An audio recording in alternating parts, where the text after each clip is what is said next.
ఇంటికి వెళ్ళేటప్పుడు అడవి మధ్యలో టైర్ పంచర్ అయితే అయింది. అసలు ఏం జరిగిందంటే ముందు వీడియోలో చెప్పా కదా బిర్యానీ రెడీ అయిపోయిందని. ఇంకా దాని తర్వాత గురు అన్న వాళ్ళు పకోడా అయితే రెడీ చేస్తున్నారు. అది ఎలా చేస్తారో వీళ్ళ మాటల్లోనే వినండి. చేస్తా ఉంటా, ఏ పక్క కాలింది ఏ పక్క కాలేదు చెప్తా ఉండు డైరెక్షన్. అది ఏ పక్క నుంచి ఏ పక్క చెప్పాలా, ఇంకో పక్కకి చెప్పాలా అది చెప్పు, నేను చెప్తా. ఇంకా దీన్ని చూస్తుంటే మా వాళ్ళు ఆయిల్ బదులు ఇంజిన్ ఆయిల్ వేసారేమో అనిపిస్తుంది. దాని తర్వాత బిర్యానీ అయితే రెడీ అయిపోయింది. ఇంకా రెడీ అయిన ఐటమ్స్ అన్ని తీసుకుని ఇసుక మధ్యలోకి అయితే వెళ్ళాము. ఇంక ఇక్కడ లొకేషన్ అయితే చాలా బాగుంది తినేదానికి. ఇంకా టేస్ట్ ఎలా ఉందో మా వాళ్ళ మాటల్లోనే వినండి.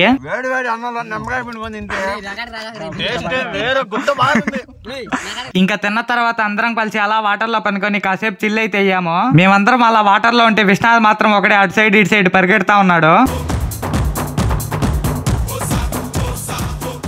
ఎందుకు అలా పరిగెడుతున్నావు అంటే తిన్నది అరగడం కోసం అంటున్నాడు. ఇంకా మేము అక్కడి నుంచి బయలుదేరేతలకి నైట్ 7 అలా అయింది. ఇంకా అక్కడి నుంచి వస్తుంటే మధ్యలో టైర్ పంచర్ అయితే అయింది. ప్రపంచంలో ఉన్న దరిద్రాలు, ట్విస్టులు, కష్టాలు అన్ని మీ జీవితంలో ఉన్నాయంట్రా. ఒక పక్క నుంచి ఎత్తుకుంటుంటే ఒక పక్క నుంచి ఓడిపోతున్నాయి. మా అదృష్టం ఎలా ఉందంటే వాళ్ళు ముందు రోజే దానికి స్టెఫ్నీకి పంచర్ అయితే వేపించారు. ఇంకా మొత్తానికి టైర్ అయితే మార్చేసి వెళ్లే మధ్యలో సోడా తాగి ఇంటికి అయితే వెళ్లిపోయాము. ఇవన్నీ ఫుల్ వీడియో కావాలంటే కామెంట్ అయితే చేయండి. వెళ్లే ముందు ఫాలో అండ్ సబ్స్క్రైబ్ అయితే మర్చిపోవద్దే. Okay bye.